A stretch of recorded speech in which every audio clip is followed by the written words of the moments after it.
दोस्तों ये तो सभी आपको बता रहे होंगे कि बजट में क्या खराब हुआ। बजट में दो चीजें तो बहुत ज्यादा खराब हुई, सिक्योरिटी ट्रांजैक्शन टैक्स, और आपको पता है कि जिस तरीके से देखिएगा एलटीसीजी में जो चेंजेस आए हैं, बहुत सारी चीजें टैक्सेशन में जो चेंज हुई हैं, उस कारण से देखिएगा मार्केट बहुत परेशान हुआ। इवन देखिएगा सीधा एक्सपेक्टेशन ही नहीं थी कि एसटीटी बढ़ाया जाएगा, इवन ये एक्सपेक्टेशन थी कि एसटीटी कम कर दिया जाएगा और मिडिल क्लास को सीधा बेनिफिट देने की कोशिश की जाएगी, बट ऐसा नहीं हुआ। लेकिन एक चीज के बारे में कोई डिस्कस नहीं कर रहा है, जो एफआईआई के लिए सबसे पॉजिटिव अपडेट है, सबसे ज्यादा पॉजिटिव अपडेट है। और एफआईआई का इन्वेस्टमेंट बढ़ने वाला है इंडियन स्टॉक मार्केट में, क्योंकि लिमिट बढ़ा दी गई है, इसकी चर्चा कोई नहीं कर रहा है। तो इसलिए इस पर्टिकुलर वीडियो में डिस्कस करेंगे। तो सबसे पहले अगर आप देखेंगे, वित्त मंत्री ने देखिएगा क्या कहा है। वित्त मंत्री ने बहुत डिटेलिंग में एक बात बताई है, PROI। बहुत सारे लोग ये नाम नहीं जानते होंगे, तो अब आपको बता देते हैं PROI होता क्या है।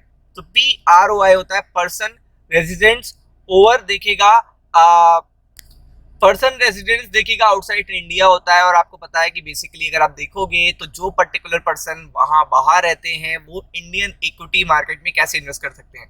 अब PROI से होता क्या है, हमारे क्या देखिएगा जो FII होते हैं सारे देखिएगा सारी तरीकों से इन्वेस्टमेंट करने की सोचते हैं, जहां से भी उनके टैक्सेस बच पाए।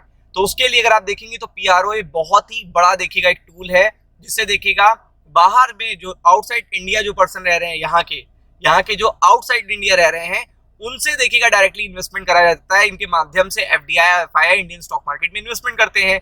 लेकिन इनकी लिमिट पहले बहुत कम थी। लिमिट कम होने के कारण इनके ऊपर रिस्ट्रिक्शंस थे, लिमिटेशन थी। तो आपको पता है कि उतना फ्लो अमाउंट ऑफ मनी आ नहीं पा रहा था, उतना flow amount of money Indian stock market में आ नहीं पा रहा था। तो अब देखिएगा वित्त मंत्री जी ने क्या कहा है इसमें, PROI इक्विटी निवेश सीमा को बढ़ा दिया गया है, मतलब इंक्रीज कर दिया गया है। और सबसे बड़ी बात क्या है, जो इसमें इंक्रीमेंट आया है वो 50% का इंक्रीमेंट आया है। ये सबसे बड़ी बात है। और ये क्यों लाया गया है, इससे लिक्विडिटी बढ़ेगी। इंडियन स्टॉक मार्केट में लिक्विडिटी बढ़ाने के लिए ये कदम उठाया गया है। और जो अस्थिरता अनस्टेबिलिटी थी, जैसे आपको पता है कि FII कहीं बेच रहे हैं तो बहुत दिक्कत आती थी, लेकिन आपको पता है कि जो पर्सन रेसिडेंस आउटसाइड इंडिया होता है वो आराम से देखिएगा बहुत पैतरों से देखिएगा यहाँ पे इन्वेस्टमेंट कर सकता है, बहुत ज्यादा। तो स्थिरता आएगी, जो अनस्टेबिलिटी है वो कम होगी। और ये सबसे बड़ी बात है। इसकी डिटेलिंग देखिए, कितनी सीमा बढ़ा के कही गई है, ओवरऑल कितनी करी गई है और नॉर्मल कितनी गई है।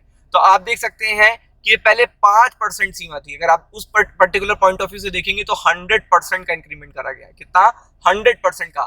5 से ये सीमा बढ़ा के कितनी कर दी गई है? 10% कर दी गई है। अब आप समझ लीजिए, जस्ट डबल इन्वेस्टमेंट आपको देखने को मिलेगा इंडियन स्टॉक मार्केट में, जो कि लिक्विडिटी के पॉइंट ऑफ व्यू से, जो कि देखिएगा हर एक एंगल से, चाहे ऑप्शन ट्रेडिंग हो, चाहे जो तरीके से आप कह सकते हो, ये चीज सबसे अच्छी है। और अगर आप देखेंगे तो यहाँ पे वित्त मंत्री ने इसको पूरी तरीके से नरेट भी किया था कि व्यक्तिगत PROI के लिए निवेश सीमा जो है वो मौजूदा देखिएगा 5% के आसपास है। 5% है, ओनली 5% है, जिसको बढ़ा के कितना कर दिया गया? 10% का प्रस्ताव रखा गया है। उन्होंने सभी देखिएगा व्यक्तिगत जो PROI है उसका जो टोटल निवेश है उसको बढ़ाने की भी बात कही गई है। अब आप देखो इससे फायदा क्या होने वाला है, पूरी डिटेलिंग देखिएगा देने जा रहा हूं कि इस पर्टिकुलर टूल से, अगर आप देखोगे इस पर्टिकुलर टूल से बेसिकली कहां पे क्या देखने को मिलता है। तो इस टूल से देखिएगा, आप देख सकते हैं मौजूदा ये पर्टिकुलर एनुअली यानी जो टोटल है, ये टोटल जो लिमिटेशन है इसको तो 10% से कर दिया गया है 24%। मतलब अगर आप देखेंगे जो टोटल एनुअल है, अगर आप देखेंगे कुल निवेश सीमा को भी देखिएगा 10% से बढ़ाकर 24% कर दिया गया है। तो आप समझ सकते हो कितनी बड़ी बात है।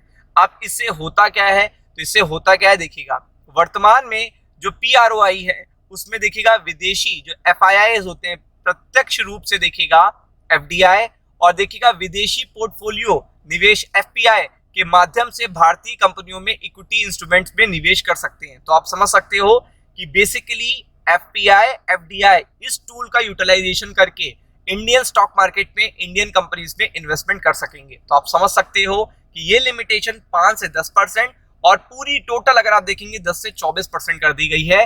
तो अब इन पर्टिकुलर देखिएगा पोर्टफोलियो मैनेजर के लिए, FPIs के लिए, FDIs के लिए सबसे पॉजिटिव अपडेट है। और ये देखिएगा इतनी बड़ी खुशखबरी बहुत टाइम से देखिएगा देखने को नहीं मिल रही थी। तो ये चीज सबसे बेटर हुई है, सबसे अच्छी हुई है, जो कोई डिस्कस नहीं कर रहा है। लेकिन इसका इम्पैक्ट आपको देखिएगा अपकमिंग डेज में देखने को मिलेगा, जब इसको नरेट किया जाएगा डिफरेंट डिफरेंट इन्फ्लुएंसर्स और देखिएगा खुद सरकार के द्वारा। तो be prepared for it. Ram Ram.